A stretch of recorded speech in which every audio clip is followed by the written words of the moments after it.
Secretary Mayorkas, I want you to look at these innocent Americans. Do you see them? I do, Congresswoman. They are dead. They're from Dalton, Georgia, in my district. They're dead because a 17-year-old, likely affiliated with the cartels, was smuggling illegal aliens into our country in Texas, breaking our laws, and this happens every single day in our country. Earlier this week, 8 Republicans joined the Democrats and protected your job. But I want you to know, you have a short time coming. You can honorably resign, or we are going to impeach you, and it's happening very, very soon. Mr. Wray, do you remember on October 18th when the Capitol complex was illegally occupied, breaking same laws that you have hunted down Americans for from January 6th? Are you familiar with this? I don't recognize the picture that you're holding. Well, because maybe your agents haven't been doing a good job into investigating the organizers that broke the law, illegally occupied this very building that we're sitting in right now, and over 300 of them were arrested. Some of them attacked police officers.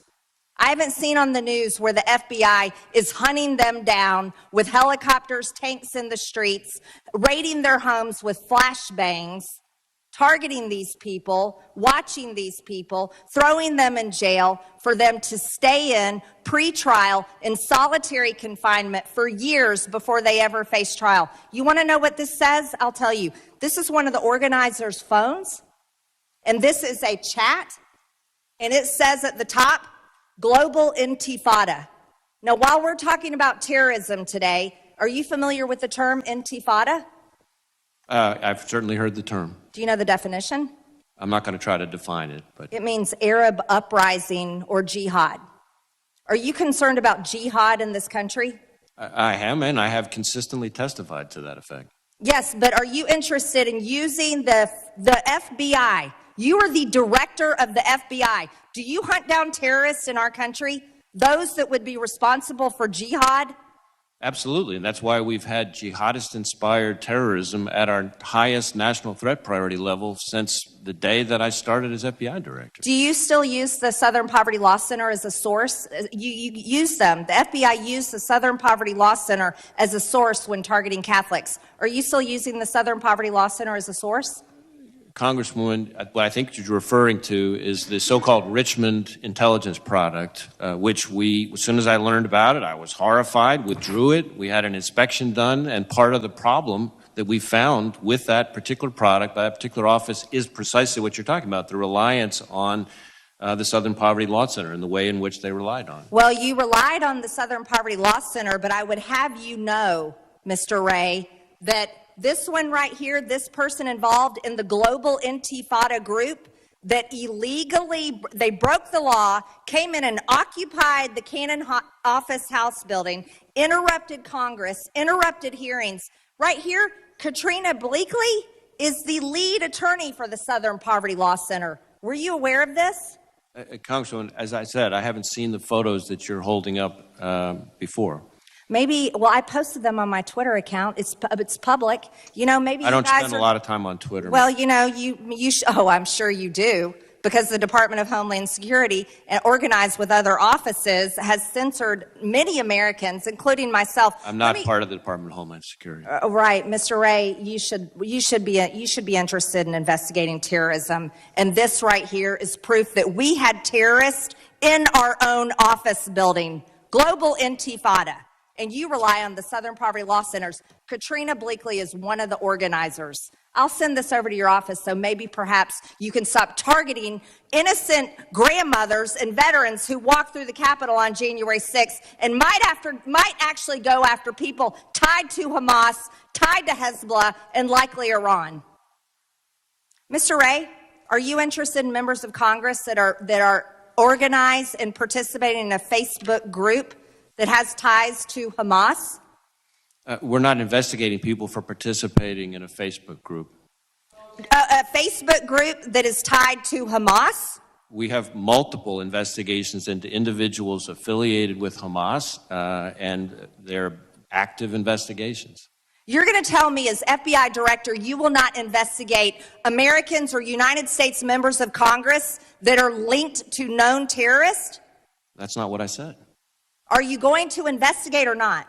We are going to investigate individuals who are affiliated with Hamas if they meet our standards for predication, which are longstanding standards set by this department and the prior department and the department before that. I would hope to God that intifada and jihad and terrorists in our very country would be something that you would prioritize instead of a 3-hour event that happened at the Capitol nearly 4 years ago, Mr. Wray. I yield back my time, Mr. Chairman.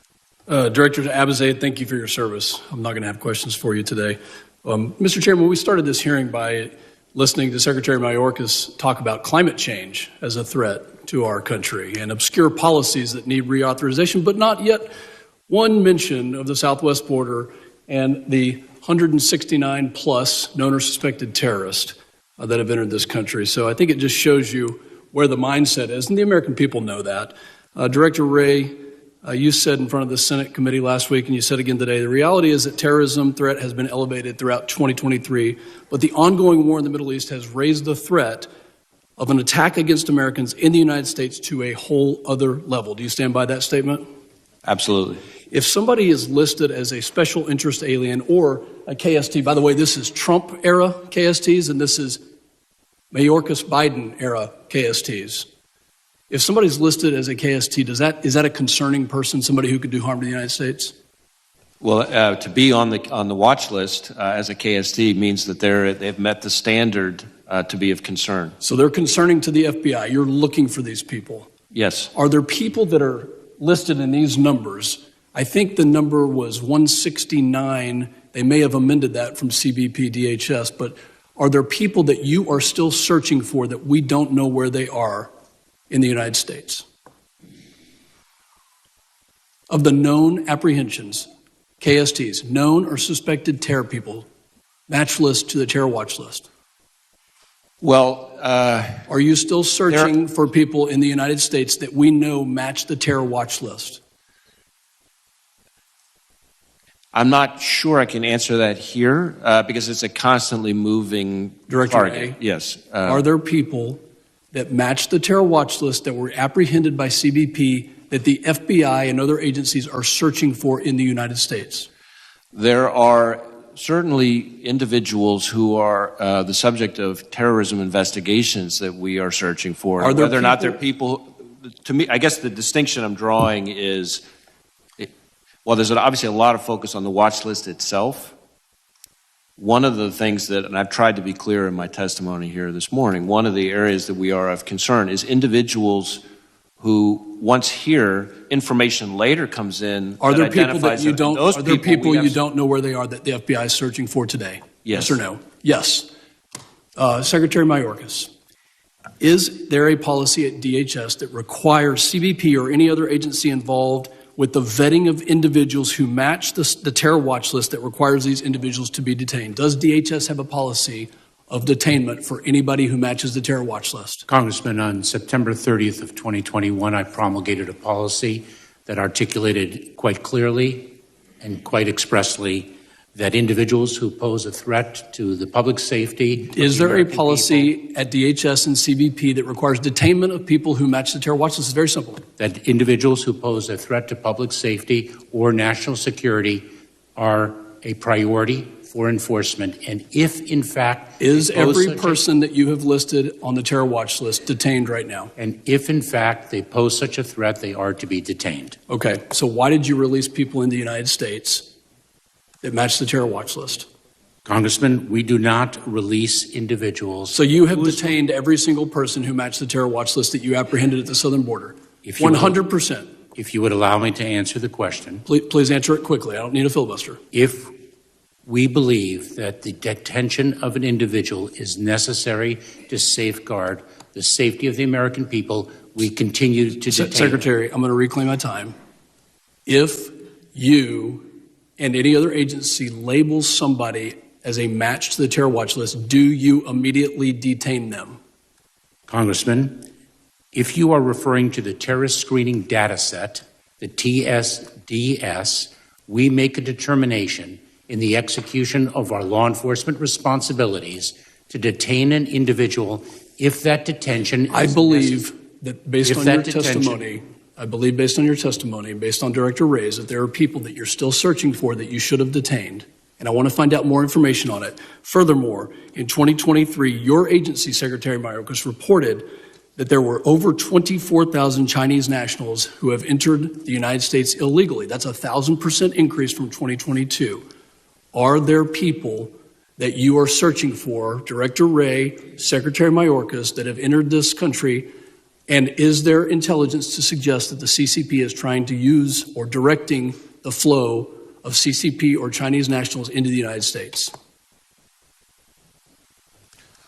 Well, certainly there are individuals who are affiliated with the Chinese government who are the subject of investigations that we have here, and some of those are people that we're searching for. Now, how they came in, whether they came in illegally or not, is a different question. I'm not sure I can speak to that here in the aggregate. But what I can tell you is that I've been very consistent in saying that there is no country that presents a broader, more comprehensive threat to our economic security, our national security, our innovation than the Chinese government. And they use non-traditional collectors, not just traditional intelligence operatives, to cause that threat. Secretary Mayorkas, based on Director Wray's testimony, that he believes that this threat is at a whole other level and you are not detaining people immediately, I am very concerned about the security of this nation and the fact that you have been derelict in your duty in securing our Gentleman's nation. time And I has yield back. expired. The gentleman from Arizona, Mr. Crane, for his 5 minutes. Thank you, Mr. Chairman. I want to start with Director Wray. Have the border security policy changes made under this administration, sir, made it more difficult for the FBI to keep Americans safe? Well, I don't know that I could cite it to specific policies. What I would say is that certainly the threats that we are contending with that emanate from the other side of the border, whether it's fentanyl trafficking, whether it's the increase in the number of KSTs that we've seen over the last 5 years, all those are things that make the work that the FBI has on our side of the border to try to get ahead of those threats more challenging. So you don't acknowledge that the increase in traffic that we're seeing, the increase in individuals on the terror watch list have anything to do with some of the policy changes of this administration? Well, I didn't say that. I think what I was saying is when it comes to border security and questions of how that's supposed to be done, I defer to DHS on that. What I would say is the threats that we're contending with, which come from the other side of the border, are certainly extremely challenging over the last several years. Thank you, sir. In your professional opinion, what's causing the increase of encounters of individuals on the terror watch list and the traffic at our southern border? You know, I'm not sure that I have a professional opinion about immigration. We try to stay in our lane and focus on the issues that we're contending with. Well, I know you do, actually, sir, I know you're a really smart guy. I know you do have an opinion. If you're not willing to share it in this setting, that's okay. But I know you've studied criminology, you've studied deterrence. I mean, you are the head of the FBI. We all recognize that. But I understand, sir, you're in a tough situation here today. On that note, though, Director Wray, is it fair to say that the now President of the United States, while he was campaigning to become president back in June 27, 2019, said this in multiple statements like it on the campaign trail? He said, "And those who come seeking asylum, we should immediately have the capacity to absorb them, keep them safe until they can be heard." On September 12th, sir, 2019, we're a nation who says if you want to flee and you're fleeing oppression, you should come. Did you hear any of those comments by then candidate Joe Biden? I'm not sure I can quote people's campaign statements. Do you think that has anything to do with the dangerous situation that we now see at our border and now within the United States of America? Again, I'm not sure that I'm really the one who can speak to immigration dynamics. I think you could speak to it, sir. I just don't think you want to. Sir, about how many American citizens have been arrested for entering the Capitol on January 6th? If you can just give me an estimate, that'd be great. Well, I don't know how many were tied to that specific piece of it. I know that we've had upwards of 700 cases brought related to January 6th in one way or another. Yeah, it's definitely been hundreds. Okay, sir. I'm interested. Has the pipe bomber who planted bombs at the DNC and the RNC on January 6th, has he been arrested yet? That is something we're still aggressively investigating. Okay. So you were able to arrest hundreds of individuals who were allowed into the Capitol, walked around, took selfies, but we can't find the individual who committed the most dangerous crime and attempted to cause multiple mass casualty events at the Capitol, or around the Capitol. Congressman, we have an entire dedicated team focused specifically on this investigation. We've done thousands of interviews, visited, again, just in the pipe bomb investigation, Okay. thousands of interviews, visited thousands of residents and businesses, reviewed millions of pieces of data. There's something like 39,000 video files. We've assessed like 500 or something tips. We've done extensive public publicity. We've increased the reward money. We've got our lab working on it. We've got our WMD directorate working on it. We've got our Office of Technology Division, our cellular analysis team. So the folks that we have working on this investigation are working very aggressively on it. And I, as much as anybody, would like to see it solved. But it is certainly not for lack of effort and lack of priority, I can assure you. Thank you, sir. Sir, do you find it interesting how many whistleblowers there are right now from your organization coming forward and testifying to Congress about the conduct of the FBI and how they no longer even want to work for the FBI? They're willing to risk everything, including their livelihood, to come and talk to Congress about what they perceive to be a change in the culture at the FBI. Certainly, I respect the role of whistleblowers in our system. It's an important part of the way our system of government works. When it comes to the culture of the FBI, I'm very proud of our 38,000 people. I think you will be relieved to know that the number of people applying to be special agents from the state of Arizona has gone up over 135% over the last 5 years. And the view that you've just described, I don't think matches what I hear from the 55-plus chiefs and sheriffs and other agency heads in the state of Arizona who've dedicated something like 200 plus of their task force officers to serve on our task forces. We've got about as many task force officers on our Real task quick, forces sir, as we do you agents find their testimonies to be reliable, or do you think that when you hear what they're saying to Congress, do you think they're pushing false narratives? I'm not going to be weighing in on the accuracy of individual people who have made allegations against us. We take them all seriously. There have been plenty of inaccuracies lodged by any number of people about the FBI. We're going to stay focused on our work and the people we do the work with and the people we do the work for. Thank you, sir. I yield back. The gentleman yields. I now recognize Ms. Kamick, who has waved on to the committee for 5 minutes of questioning. Thank you, Mr. Chairman, and it's great to be back at Homeland. Secretary Mayorkas, good to see you once again. Director Wray, good to see you, ma'am. Thank you for appearing before the committee today. I'll jump right into it, Director Wray. Recently, I have been apprised of information that is concerning regarding individuals that are encountered at the border who, during the process of interviewing in the field, specifically using an I-213 form, the match for their ID comes back as inconclusive. That information is then subsequently redacted and listed as derogatory. When members of this committee, as well as other committees, have attempted to get access to this information, it has been denied. Why is this information in these field interviews with these individuals who have then subsequently been found to be suspected on the suspected terror watch list? Why is that information derogatory, and why has the FBI neglected to share that information with Congress? Congressman, I'm not familiar with the particular redactions in question, so I'm happy to have my staff follow up with you and figure out why there's a disconnect. Certainly, I know we've provided all sorts of information to this committee in a variety of forms, and I'm happy to see what it is that's missing and why. Well, and I think you have demonstrated a willingness to work with this committee and others. So could you commit in the next 30 days to providing the committee staff on Homeland Security all of the unredacted field interviews? Well, what I can commit to you is that I will follow up with my team to find out what the heck is going on, and if there's information that we can provide that we haven't, we will. Well, no, because I'm not- no information should be redacted, and there can be no good reason. If you can't provide me with a reason why the information is listed as derogatory right now, then you should commit to full transparency to Congress. And that can be in a SCIF, that's fine, in a classified setting, but this committee staff should have full access to the field interviews, especially as it pertains to individuals that have been apprehended or encountered at the southwest border with ties to terrorist groups. Yes or no? I'm not trying to be obtuse, I promise.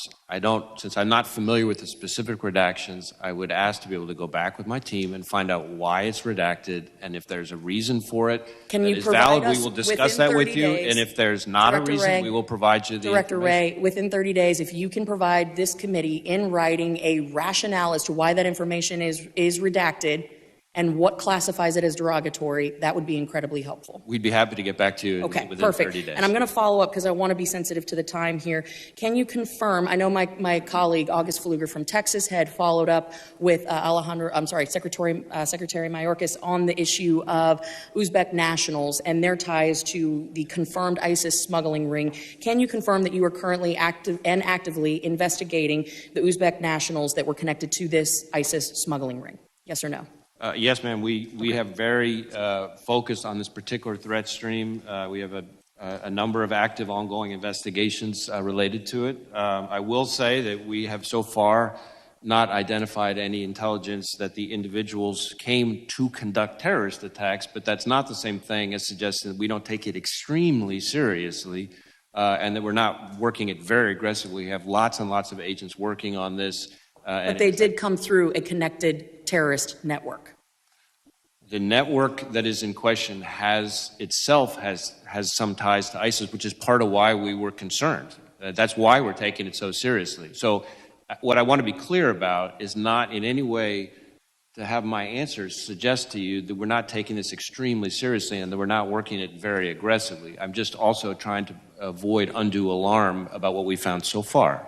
So far is a key set of words there. So far. Okay, I'm going to have follow-up questions for the record with you, Director A. And Secretary Mayorkas, I don't want you to feel left out at all. So I want to touch really quickly on the Homeland Intelligence Experts Group that raises some really questionable concerns about the department's impartiality and objectivity.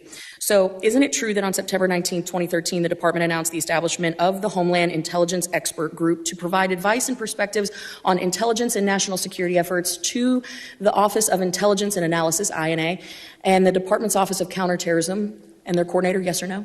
We recently announced the group. Yes, I'm not sure perfect. So isn't it true that the composition of this so-called experts group includes former top-level intelligence officers James Clapper, Brennan, and Paul Colby? I believe so, yes. Okay, so are you aware that Clapper, Brennan, and Colby all signed a now discredited public statement on October 19th, 2020 that incorrectly implied the New York Post reporting about Hunter Biden's laptop and influence peddling that was supposedly the product of Russian disinformation? Congresswoman, these are distinguished former members of the intelligence. But this is a simple yes or no. Did they or did they not sign the letter?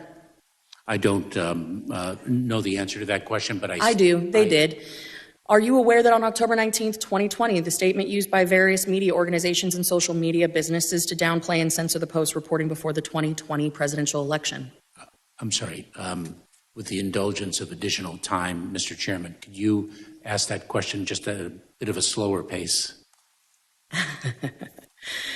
Are you aware that on October 19th, 2020, the statement was used, the statement that was signed by Brennan, Clapper, and Colby was used by multiple media organizations, social media businesses to downplay and censor the story about the Hunter Biden political influence right before the 2020 presidential election? I am not tracking that, Congresswoman. Wow. For as much time and effort as you are putting into a Homeland Intelligence Experts Group, that seems shocking that you wouldn't be tracking that. Are you aware that another member of this newly created group, then Associate Deputy Attorney General for the Department of Justice, Tashina Gauhar, I'm sorry, I'm messing up her name here, was extensively involved in the FBI's probe into baseless allegations against President Trump's campaign colluding with Russia? Congresswoman, let me share with you what I can tell you with confidence is that the individuals who were selected to the experts group are very distinguished and reputable members, former members of the intelligence community, and we're incredibly proud to avail ourselves of their expertise and judgment. And have since been Gentlelady's discredited. time has Thank you, I yield back. expired.